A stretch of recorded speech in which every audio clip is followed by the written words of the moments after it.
আসসালামু আলাইকুম ওরহমতুল্লাহি ওবরাকাতু। ইন্নাল হামদুলিল্লাহ ওয়াসসালাতু ওয়াসসালামু আলা রসুলিল্লাহ। তো আজকে কথা দীর্ঘায়িত না করে আপনাদেরকে সম্পূর্ণ কথাটাই বলতে চাই যে স্বপ্ন কি, স্বপ্ন কেন হয়, স্বপ্ন কাকে বলে। তো মূল আলোচনা শুনতে সম্পূর্ণ ভিডিওটি দেখুন এবং আমাদের চ্যানেলটিকে ইউটিউব চ্যানেলটিকে সাবস্ক্রাইব করে পাশেই থাকুন। তো ইনশাল্লাহ আমরা শুরু করছি।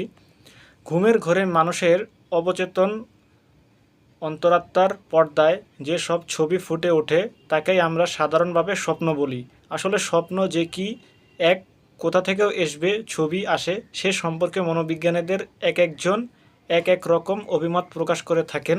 কেউ বলেন মানুষ বাস্তব জগতে যা করে বা দেখে তার একটা অস্পষ্ট ছবি তার স্নায়ুতন্ত্রে থেকে যায় ঘুমের ঘরে, তাই তার মান সনয়নে দৃশ্যমান হয়ে ওঠে। আবার কেউ বলেন জাগ্রত অবস্থায় মানুষ যা ভাবে বা যেসব বিষয় কল্পনা করে ঘুমের জগতে তাই স্বরূপ আকারে তার মানসপটে ভেসে ওঠে, অর্থাৎ তার স্বপ্নে ভেসে ওঠে। এসব মনোবিজ্ঞানীদের ধারণা স্বপ্ন আসলেই কি কিছুই নয়, অলৌকিক কল্পনা থেকে সৃষ্টি হয় স্বপ্ন আল্লাহর রহমতে। কিন্তু আল্লাহ তাআলা কোরআন ও নবীর হাদিসের প্রতি লক্ষ্য করলে তাদের এই ধারণা আসার প্রমাণিত হয় বেশি। কোরআন মজিদে হজরত ইব্রাহিম আলাইসাল্লাম-এর কোরবানির ঘটনা, মিশরের রাজনীতির সাথে হজরত ইউসুফ আলাইসাল্লাম এর জড়িয়ে পড়া, অতঃপর খাদ্য মন্ত্রীর পদগ্রহণ করা ইত্যাদি ঘটনার সূচনা হয়েছিল তো স্বপ্ন থেকেই। কোরআন মজিদের সূরা সফফাতে কোরবানির ঘটনা অর্থাৎ হজরত ইউসুফ আলাইসাল্লামের সেই স্বপ্নের ঘটনা, যিনি আল্লাহ তাআলা তাকে কোরবানির প্রস্তাব দিয়েছিলেন। ইউসুফ আলাইসাল্লামের বাবা হজরত ইব্রাহিম আলাইসাল্লাম মোনাজাত করলেন, হে আল্লাহ, আমাকে একটি নেককার সন্তান দান করুন। অনন্তর আমি তাকে একটি সহনশীল পুত্র সন্তানের সুসংবাদ দিলাম।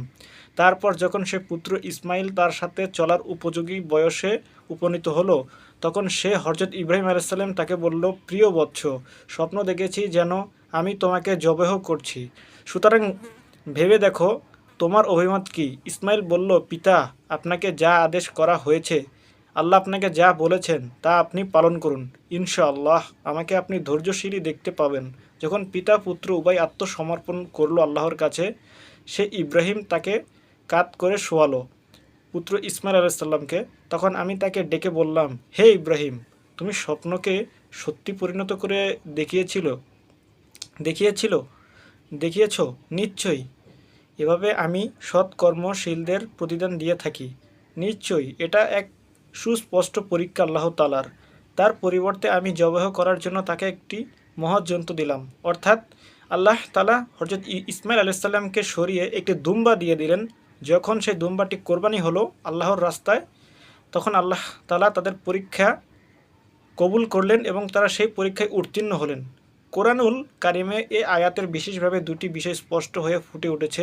এক, স্বপ্ন একেবারেই নিরর্থক নয়, অর্থাৎ মিথ্যা নয়, সত্য। তাৎপর্য অনুধাবন করতে সক্ষম হলে বান্দায়ে মুমিন এ থেকে অনেক কিছু জানতে পারে। দুই, নবী রাসূলগণের স্বপ্ন ওহীর পর্যায়ভুক্ত। উম্মুল মুমিনিন হযরত আয়েশা সিদ্দিকী রাদিয়াল্লাহু তাআলা আনহু বলেন, মহানবী সাল্লাল্লাহু আলাইহি ওয়াসাল্লাম প্রথম রুইয়ায়ে সালেহা বা সত্য স্বপ্নের আকারে ওহী প্রাপ্ত হতেন। তার স্বপ্নসমূহ ভোরের আলোর মতো স্পষ্ট হয়ে উঠত, অর্থাৎ স্বপ্নে যা তিনি দেখতেন বাস্তবে তাই ঘটত। নেককার মুমিন বান্দাগণ যা স্বপ্নে দেখেন তা ইলহাম স্বরূপ। আল্লাহ পাক এর মাধ্যমে বান্দায়ে মুমিনকে অদৃশ্য জগতের নানারূপ সংবাদ পরিবেশন করে থাকেন।